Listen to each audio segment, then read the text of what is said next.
ભરૂચના ટંકારિયા તથા કંબોલી ગામે 2 રહેણાંક મકાનમાં સોના ચાંદીના ઘરેણા તેમજ રોકડ મળી કુલ 36.59 લાખની મત્તાની ચોરીનો ભેદ ઉકેલી ભરૂચ લોકલ ક્રાઇમ બ્રાન્ચની ટીમે ચોરી કરનાર 2 મિત્રો અને સોનું પીગાડનાર તથા ખરીદનાર સહિતની આરોપીઓની ધરપકડ કરી છે। પાલેજ પોલીસ મથકે નોંધાયેલા ચોરીના ગુનાનો ભેદ ઉકેલવા પાલેજ પોલીસ તેમજ એલસીબીની ટીમના 35થી વધુ પોલીસ જવાનોએ બંને ગામોમાં મહિના સુધી તબક્કાવાર તપાસ હાથ ધરી તસ્કરોના પગેરું શોધવાની કવાયત હાથ ધરી હતી। આખરે એલસીબી પીએસઆઈ ડીએ તુવરની બાતમી મળી હતી કે ટંકારિયા ગામે રહેતો જુનેદ ટીચુક તેમજ તેના મિત્ર મુબારક ભીમાની બંને ચોરીઓમાં સંડોવણી છે, જેના પગલે તેમની બોલાવી પૂછપરછ કરતા તેઓ ભાંગી પડ્યા હતા। તેમણે કબૂલ કર્યું હતું કે તેમણે મોજ શોખ માટે રૂપિયા જોઈતા હોય તેમણે જ બંને ચોરીઓને અંજામ આપ્યો હતો। ચોરીના દાગીના જુનેદ ભરૂચ ખાતે રહેતા તેના મિત્ર હેમંત કાપડિયાને વેચ્યો હતો, જે બાદ હેમંતે દાગીનાને ઓગળી નાખવા મોતી બંગાળીને આપી તેના થકી અલગ અલગ સોની પાસેથી ઘરનું સોનું હોવાનું જણાવી તે પીગળાવી નાખ્યો હતો।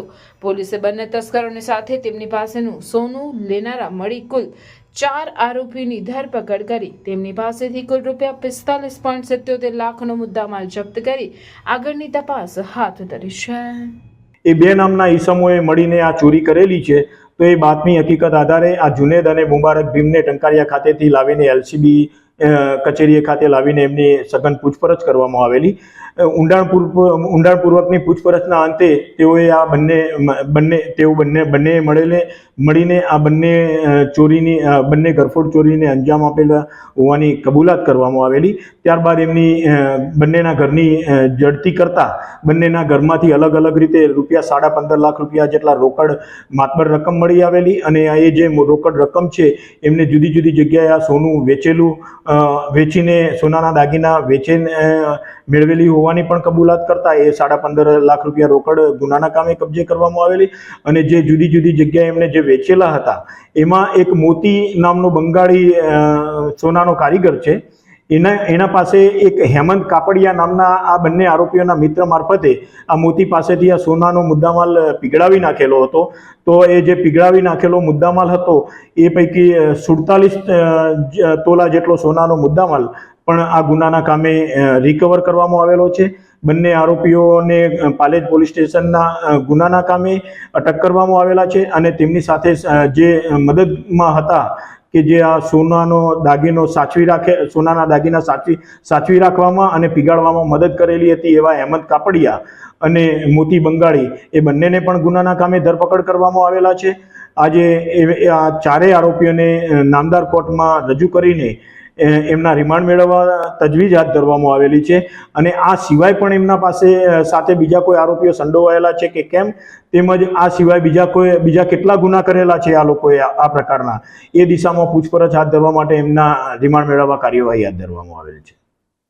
નારાયણ વિદ્યાલય ભરૂચ ધોરણ 11 ઇંગ્લિશ મીડિયમ વિજ્ઞાન પ્રવાહમાં એડમિશન લઈ મેડિકલ, એન્જિનિયરિંગ જેવા અન્ય ક્ષેત્રોમાં ઉજ્જવળ કારકિર્દી બનાવવા ઈચ્છો છો તો ચિંતા કરશો નહીં। ભરૂચના શક્તિનાથ વિસ્તારમાં નારાયણ વિદ્યાલયમાં પૂર્વ પ્રાથમિકથી ધોરણ 12 કોમર્સ અને વિજ્ઞાન પ્રવાહની ઇંગ્લિશ મીડિયમ સ્કૂલ ચાલે છે, જેમાં અદ્યતન સુવિધાઓ, શૈક્ષણિક વાતાવરણ, પ્રાયોગિક શિક્ષણ દ્વારા વિદ્યાર્થીઓની વ્યક્તિગત કાળજી, વિવિધ પ્રોજેક્ટ્સ અને પ્રયોગો દ્વારા વિદ્યાર્થીનું ઉત્તમ ઘડતર કરાવતી શાળા એટલે નારાયણ વિદ્યાલય। ચાલુ વર્ષે બોર્ડમાં 90% ઉપર પરિણામ, કોમર્સમાં 100% પરિણામ, એસએસસીમાં A1 ગ્રેડમાં 16 વિદ્યાર્થીઓ, અનુભવી શિક્ષકો દ્વારા શિક્ષણ। नारायण विद्यालय, आज ही संपर्क करो नारायण विद्यालय शक्तिनाथ भरूच। मेरे बेटे को 11th साइंस इंग्लिश मीडियम में एडमिशन लेना है, पर भरूच में तो। अरे घबराइए मत, आइए नारायण विद्यालय शक्तिनाथ भरूच। प्री प्राइमरी से 11th science and 11th commerce English medium में एडमिशन शुरू है, तो ख्याल रहे कहीं लेट ना हो जाए, क्योंकि 12th कॉमर्स इंग्लिश मीडियम और गुजराती मीडियम में 100% रिजल्ट मिला है। और हाँ, यहाँ लेटेस्ट लैब एंड टेक्नोलॉजी के साथ एजुकेशन भी मिलेगा, क्योंकि एडवांस जमाने के लिए एडवांस एजुकेशन सिर्फ नारायण विद्यालय में ही मिलेगा।